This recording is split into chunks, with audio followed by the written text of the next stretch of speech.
Tak ahoj, vítam ťa na kanáli pre prácu a zábavu. Moje meno je Janči a dnes sa spolu pozrieme na porovnanie reťazových píl Hobby versus Profi, Parkside versus Stihl. Všetko sú to 40V reťazové píly, Stihl mám k dispozícii MSA 200C. U Parksideu zelenú verziu PKS A40 vo verzii B2.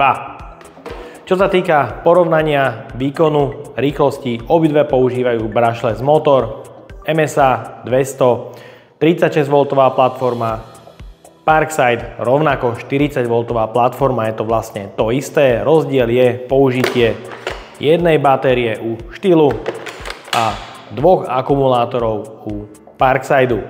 Obvodová rýchlosť reťaze Stihl uvádza 1,8 kW výkon brushless motora a obvodovú rýchlosť na 18,8 metra za sekundu. Nedá sa ale prepínať medzi rýchlosťami, je tu teda jeden režim používania. U Parksideu výkon v kilowattoch výrobca neuvádza, ale uvádza rýchlosť obvodovej reťaze, ktorá je 20 metrov za sekundu, v dvoch rýchlostiach, na jednotke 15 metrov, na dvojke 20 metrov. Znamená to, že Parkside by v tomto prípade mohol byť o niečo rýchlejší. Čo sa týka ale použitých materiálov, u Stihlu sme zvyknutí kvalitný, stabilný a odolný plast, ktorý je samozrejme aj odolný voči nárazom. U Parksideu sú určite plasty slabšie, samozrejme niečo môžu vydržať. A čo sa týka údržby a čistenia plastov, u Stihlu je to o mnoho lepšie. Ergonómia reťazovej píly Stihl MSA 200 je na vynikajúcej úrovni s batériou AP300 vyvážená vynikajúco, malá, ľahká a veľmi kompaktná s hmotnosťou niekde okolo 5300 už s plnou nádržou oleja, ale na spodku mi chýba otvor pre zavesenie, napríklad si v dielni alebo v komore. Čo sa týka Parksideu, tu môžem povedať, že ergonómia je v závislosti podľa použitej batérie. Ja pre priame porovnanie používam 12 Ah. S nimi je ergonomia o mnoho horšia, s osmičkami sa určite zlepší. No a samozrejme tu je otvor pre zavesenie. Veľkým rozdielom je použité príslušenstvo reťaz a lišta. Na obidvoch pílach u Parksideu môžeš vidieť dlhú lištu. Pre rez dlhý maximum 38 cm. Formovaná je do veľkého rádiusu. Reťaz je použitá 3/8-ková. U Stihlu lišta pre rez dlhý maximum niekde okolo do 33 cm. Reťaz je použitá 4/4-ková. Tu ale môžeš vidieť, lišta je formovaná do iného rádiusu, je to zúžené a podľa môjho názoru pre drobné vyrezávacie práce o mnoho lepšie.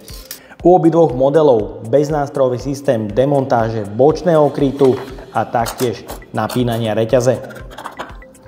U obidvoch modelov celoplastový bočný kryt, u Parksideu mechanizmus pre napínanie reťaze integrovaný na bočnom kryte, u Stihlu je tu len koliesko a zvyšný mechanizmus sa osadí priamo na lištu pomocou jednej skrutky.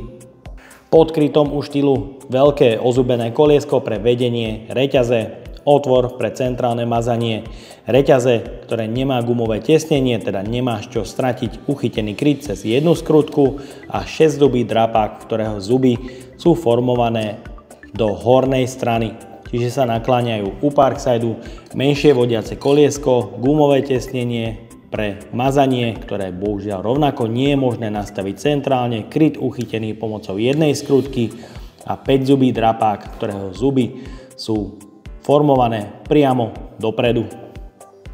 Lišty sú samozrejme rozdielne, môžeš vidieť hlavne vodiace koliesko u Parksideu. Tu máme rovno aj s maznicou, u Stihlu bez maznice a rovnako vodiace koliesko. Môžeš vidieť, ukončenie sa zužuje u Stihlu, má to určite množstvo výhod. Napínanie integrované na štihláckej lište a u Parksideu samozrejme štandard.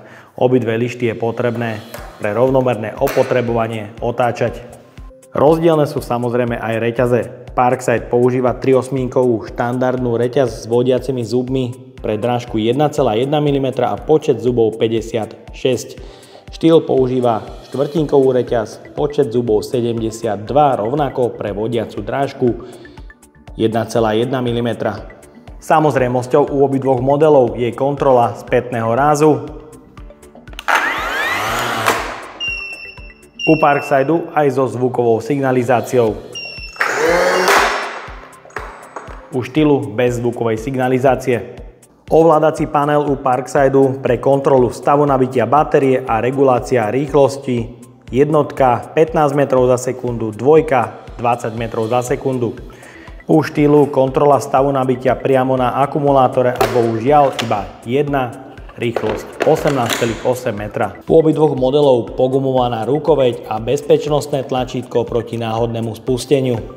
40V Parkside funguje na dvoch 20V akumulátoroch, odporúča sa používať od 4 Ah až po 12 Ah. Štýl rovnako 36V systém, stačí mu jeden akumulátor AP300, 200 alebo AP500. Obidve reťazovky, nádrž pre olej na automatické mazanie reťaze, ktoré bohužiaľ u obidvoch modelov nie je možné nastaviť centrálne.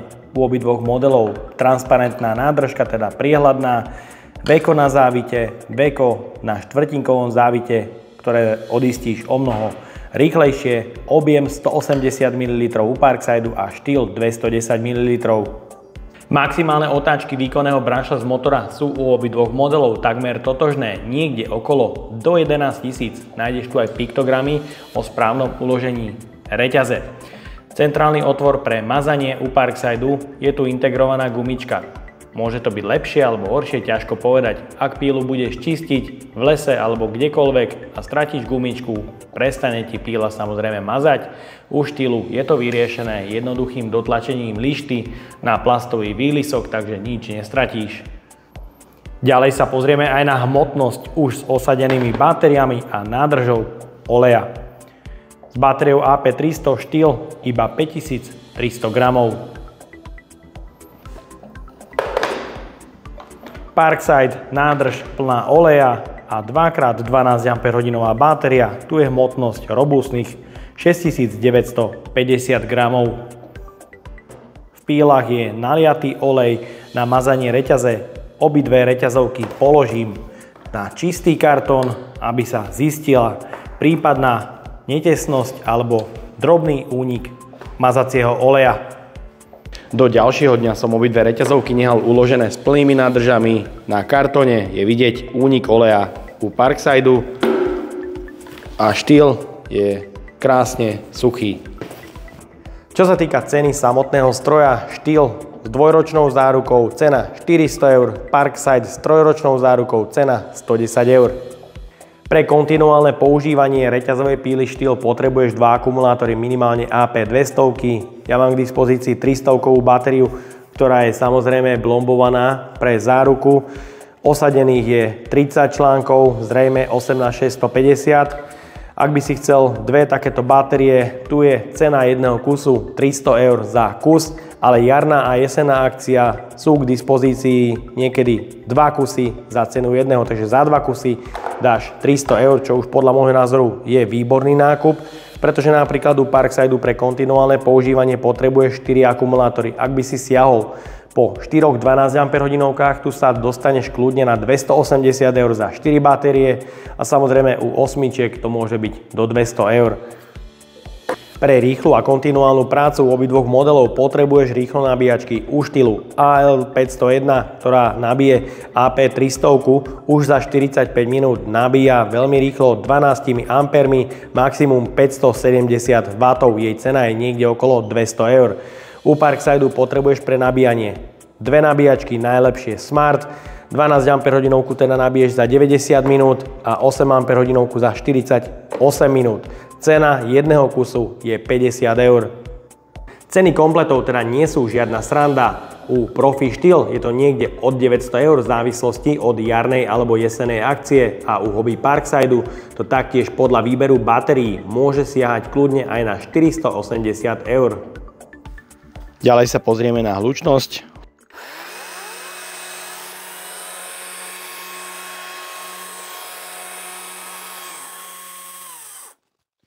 Parkside výkonný brushless motor akceleruje pomaly.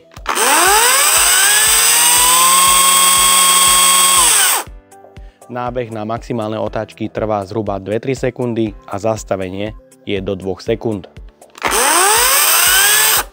Je tu taktiež kontrola proti spätnému rázu aj so zvukovou signalizáciou. Štýl výkonný brushless motor akceleruje okamžite. A je tu rýchla brzda.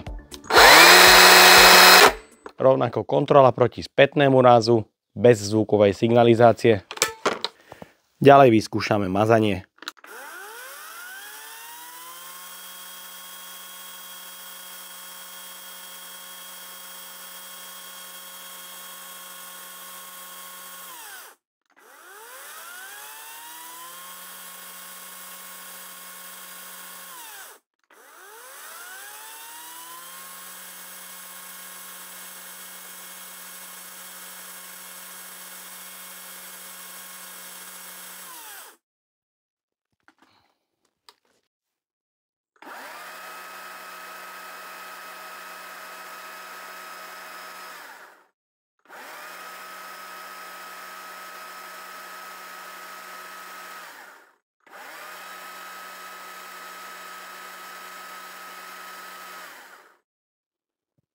Na kartóne je krásne vidieť, že mazanie funguje omnoho lepšie u reťazovej píly Štýl. Môžeš vidieť 3 skúšky zo Štýlu a 3 z Parkside. Je to veľký rozdiel. V tomto momente sú reťazové píly plne pripravené na použitie. Začíname rezať suché stavebné rezivo rôznych rozmerov. U Štýlu plne nabitá batéria AP300, Parkside plne nabité dve 12 Ah batérie. Začínam rezať suché stavebné rezivo rôznych rozmerov a od začiatku budem vykonávať test efektivity jedného nabitia týchto batérií.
Rezanie suchého stavebného reziva ide obidvom modelom výborne, je tu ale rozdiel pri akcelerácii, je u Parkside potrebné čakať zhruba 2-3 sekundy, kým sa reťaz rozbehne, u Štýlu môžeš píliť okamžite.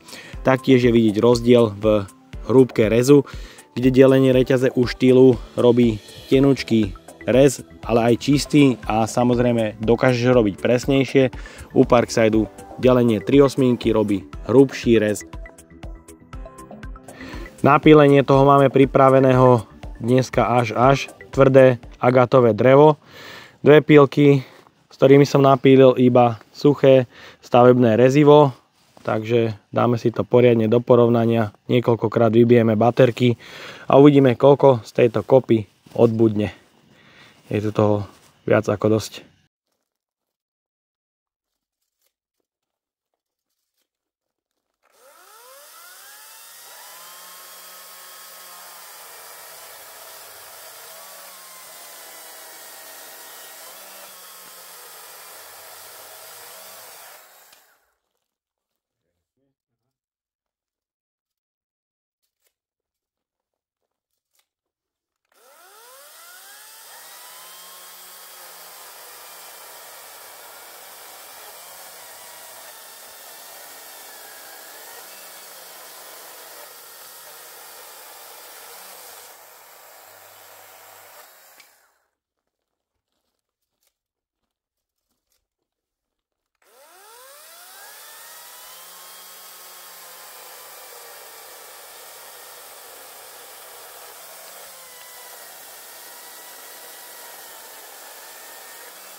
Mohli ste vidieť porovnanie rýchlosti rezu do priemeru zhruba 33 cm. Myslím si, že obidve reťazovky to zvládali absolútne bez problémov. Limitom štýlky už je samozrejme prerez lišty a Parkside tam má ešte samozrejme vôľu. Myslím si, že dosť vyrovnaný súboj. Bolo ale cítiť pri štýle konštantný výkon počas rezania a u Parksideu aj jemné zaklesanie otáčok, teda znižovanie výkonu. Batéria u štýlu na 2 leveloch. No a Parkside, ak skontrolujem na píle, vyzerá byť level plný, ale keď 12 Ah vytiahnem, sú tu už 2 levely, takže dokončíme efektivitu každého nabitia batérie.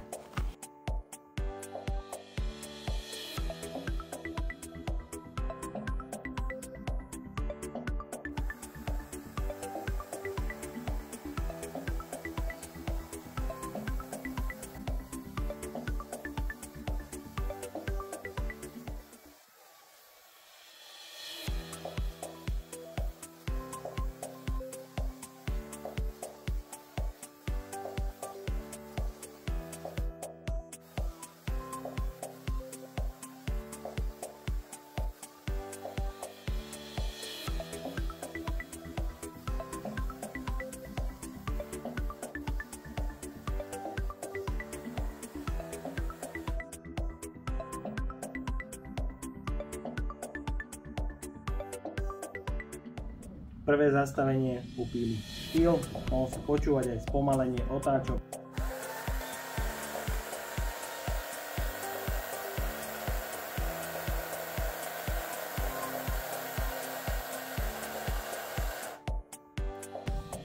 A viac to trápiť nebudem.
Máme tu prvé zastavenie u batérií Parkside, sú na červenom. Ja ešte vyskúšam niečo do...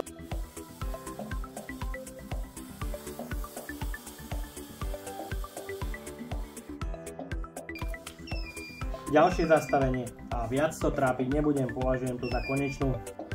Mohol si sledovať hore v grafike, koľko spravila ktorá odrezkov a taktiež aký pracovný čas vydržala na jedno nabitie. U štýlu bol výkon motora konštantný po celý čas. Pred prvým zastavením sa rez začal spomalovať. U Parksideu to bolo trošku iné, tam sa znižoval výkon postupne, následne sa píla vypla. Čo sa týka oleja, pozrieme sa do nádrže každej z píl. U štýlu tu ešte je vidieť olej a u Parksideu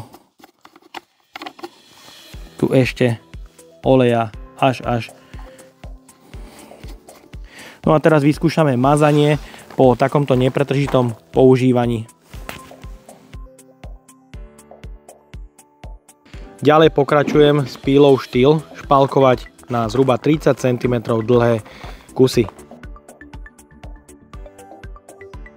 Rezanie palivového dreva, agátové, rôzne priemery, do zhruba 20, maximum 25 cm, jedno nabitie batérie AP300 na štýlke.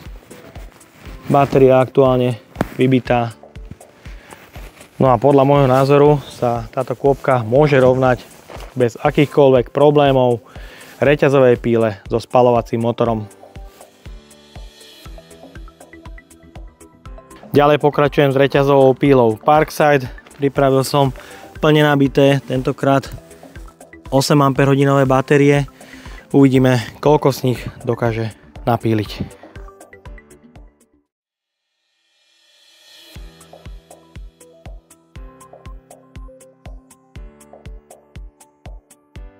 Parkside s dvomi 8 baterkami narezal takúto kopu, ktorá je, myslím, že porovnateľná s tým, čo urobila Stihl MSA 200 s batériou AP 300.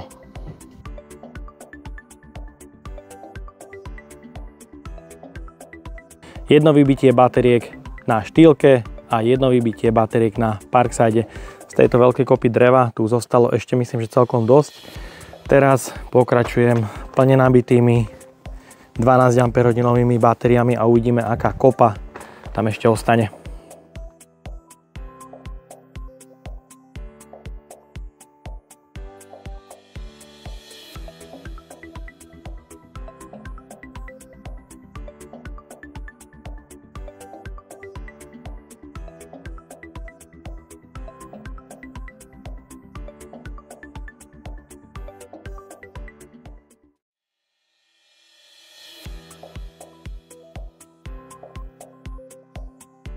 Reťazová píla Parkside s dvomi 12 Ah batériami porobila, myslím si, že naozaj veľmi veľa roboty a v porovnaní s 8 Ah alebo pílou Stihl s batériami AP300 urobila určite jednoznačne najviac odrezkov. Čo sa týka kvality dreva, do porovnania versus Stihl, tam sme vyberali to najzdravšie drevo.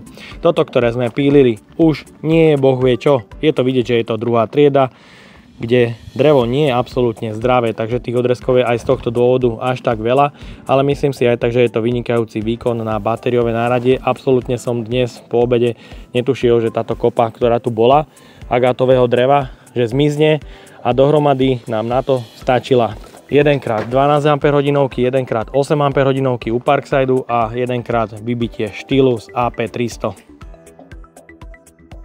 Tak a máme tu záver masívneho porovnania reťazových píl na batérie Hobby Parkside versus Stihl z profi kategórie. Podľa môjho názoru dneska zviedli veľmi vyrovnaný súboj, čo sa týkalo rýchlosti rezania rôznych materiálov, rôznych priemerov, či už mäkkého alebo tvrdého palivového dreva. Bolo to podľa môjho názoru dosť vyrovnané. Taktiež efektivita jedného nabitia batérie, podľa môjho názoru úžasné. 10 rokov dozadu by som ani len nepovedal, že môžem toľkoto dreva odrezať s batériovými pílami. Takže môj verdikt je jednoduchý. Ak by som si mal kupovať Parkside v cene kompletu, ako to tu teraz mám, za niekde okolo 480 €, jednoducho by som potom nesiahol. Ale dáva to pre mňa zmysel pre tých užívateľov, ktorí už majú X20V batérie, stačí im dokúpiť pílu a jednoducho využívať svoj batériový systém o mnoho viac. Takže tuto kvitujem. Pílke by som samozrejme vytkol v tomto prípade v porovnaní so Stihlom ergonomia. To je oproti tomu Stihlu na extrémne zlej úrovni. Tá píla má už takto niekde okolo 7 kg, čo je naozaj dosť. A taktiež to mazanie reťaze, to tu jednoducho nie je vyriešené ideálne a jednoducho to nestíha. Čo sa týka Stihlu, tu by som povedal, že to je vynikajúco odladená píla, ktorá má vynikajúcu pomer cena výkon na batériové náradie a aj hmotnosti. Je to úplne ideálna pílka pre rezanie a nie len pre bežné rezanie, skracovanie, ale aj náhodou pre presné rezanie, hlavne kvôli carvingovej lište, s ktorou dokážeš veľmi pekne vyrezávať či už rôzne tvary pri tesárčine alebo inej remeselnej práci.